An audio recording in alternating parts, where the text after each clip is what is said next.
그래가지고 이 외환이 줄어들까 싶어가지고 그럴 때 대비해가지고 미국하고 일본하고 그 서로 상호간에 보증을 써주는 이런 걸 빨리 맺어가지고 그것은 뭐냐?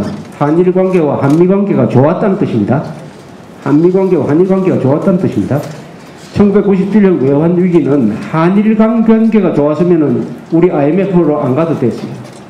그러나 그때 김영삼 정부와 일본 정부가 매우 사이가 나빴습니다.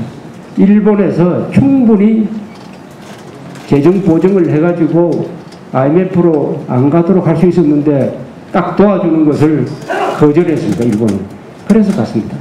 부회장 머리를 고쳐주겠다고 김영삼이가 공을 했는데 일본이 김영삼의 부회장 머리를 고쳐주는 건 좋았는데 한국이 막 이렇게 돼버렸습니다.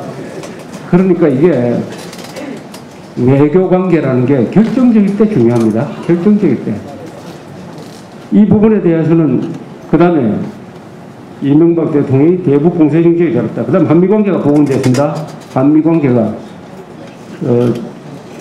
오바마 대통령이 가장 높게 평가하는 세 사람 중에 한 사람이 이명박이라고 합니다. 또 하나 있습니다. 복지 포퓰리즘을 상당히 막고 있어요. 지금 여당, 야당이 하자는 대로 하면은 우리 돈 훨씬 더 팡팡 써야 됩니다. 그러나 이명박 정부가 레임덕이면서도 그래도 복지를 정치인들이 늘리지 않은 것만큼 늘리지 않고 단단하게 지키고 있어요. 박재환이라는 장관이 아주 잘하고 있습니다. 복지 포퓰리즘과 맞서고 있다. 복지 포퓰리즘이라는 것은 뭐냐? 자기가 돈을 버는 것보다 더 많이 쓰겠다는 겁니다. 벌어들이는 것보다 더 많이 쓰겠다는 게 복지 포퓰리즘인데 그걸 막고 있다. 우리는 지금 수준으로 복지를 더 늘리는 데는 한계가 있는 나라입니다. 한계가 있어요. 뭘 보면 알 수가 있느냐? 이걸 보면 알 수가 있습니다. 우리가 1인당 국민소득이 세계에서 몇 등이냐? 1인당 국민소득입니다. 그 구매력 기준으로 하면 우리가 약 31,000달러 돼요. 31,000달러인데 세계 순위를 매기면 29등입니다. 29등. 그런데 아까 말씀드린 UNDP에서 발표하는 이 삶의 질은 막 복지라고 보면 돼요. 복지 순위라고 보면 돼요. 즉 교육, 보건, 평균 수명 이런 걸 집어넣어 가지고 그 수준이 가장 높은 나라 랭킹을 내면은 한국이 15등이 된다고 했습니다. 15등. 한국이 그것은 29등이 돼야 맞아요. 우리가 버는 만큼 그 순서대로 쓰면은 우리가 29등 되는 것도 막 괜찮은데 15등이나 된다는 것은 뭐냐? 우리가 소득보다도 복지 부분에 더 많은 돈을 쓰고 있다는 겁니다. 더 많은 돈을 쓰고 있다는 증거예요. 그런데 지금 정치권이 여야 다 더 써야 된다는 거 아닙니까? 더 써야 된다. 좋다. 그래가지고 막 15등이 아니라 막 세계에서 삶의 질 랭킹이 7등 된다 해봅시다. 그럼 그게 어떻게 됩니까? 부도 된다는 부도. 빚내가지고 한다는 빚내가지고. 그런 나라가 그리스입니다. 그리스. 한때 그리스의 의료보험은 세계 최고였어요.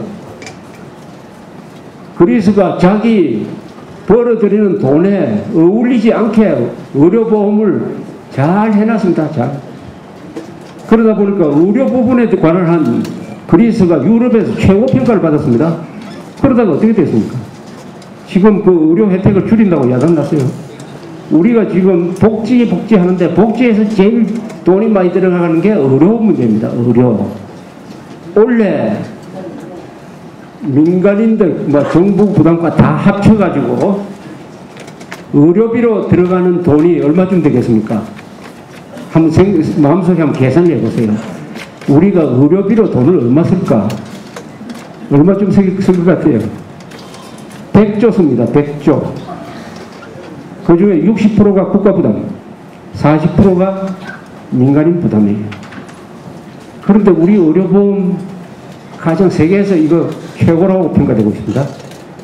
적자가 그래도 이것밖에 안 된다는 점이에요. 그러고 많은 사람들이 혜택을 받고 있고 감기만 걸려도 병원으로 가서 주사 맞고 수술은 물론이고 이게 최고라고 그러는데 이것도 더 쓰자고 하면은 이것보다 더 쓰자 이래 되면은 또 이건 더 쓸 수밖에 없는 구조예요. 한국은. 왜냐? 고령화가 진행되고 있습니다. 고령화가 진행되고 있는 이것만 그대로 두어도 의료비 지출은 엄청난 속도로 늘고 있습니다. 여기에다가 가속도를 붙이자. 플러스 알파를 해자. 무상의료 나오죠. 무상의료. 이거 무상의료 그 말 한마디로 연간 30조 더 써야 됩니다. 군대를 하나 더 운영하는 거하고 마찬가지예요. 말 한마디로 30조 더 쓰자.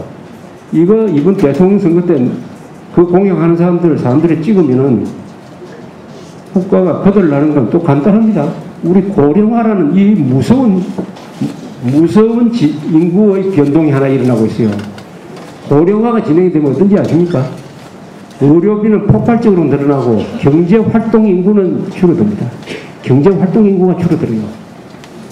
그러면 이 거리를 사도로 다니는 사람들 중에 일하는 사람들이 많이 보여야지 놀고 먹는 사람들이 거리를 메우면은 그 나라가 잘 되겠습니까? 우리가 이렇게 경제 성장하는 것은 젊은 인구가 많았기 때문입니다. 그런데 앞으로 말이죠.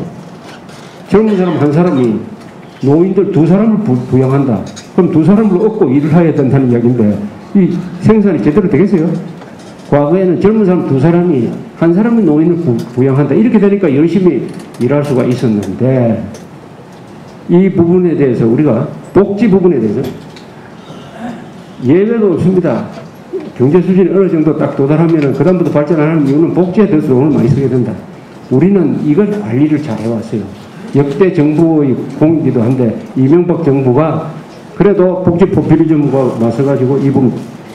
그 다음에 이명박 정부가 잘한 게 4대 강사 아까 설명 한미 FTA 용모가면서 한미 FTA 통과시켰어요.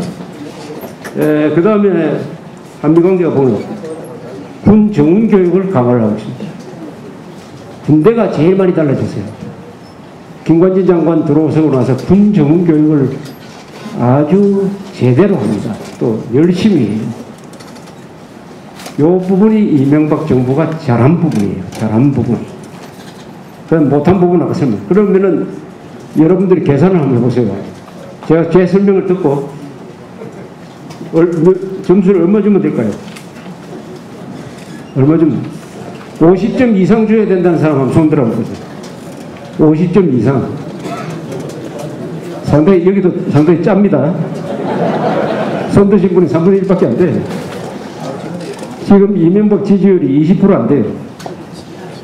20%.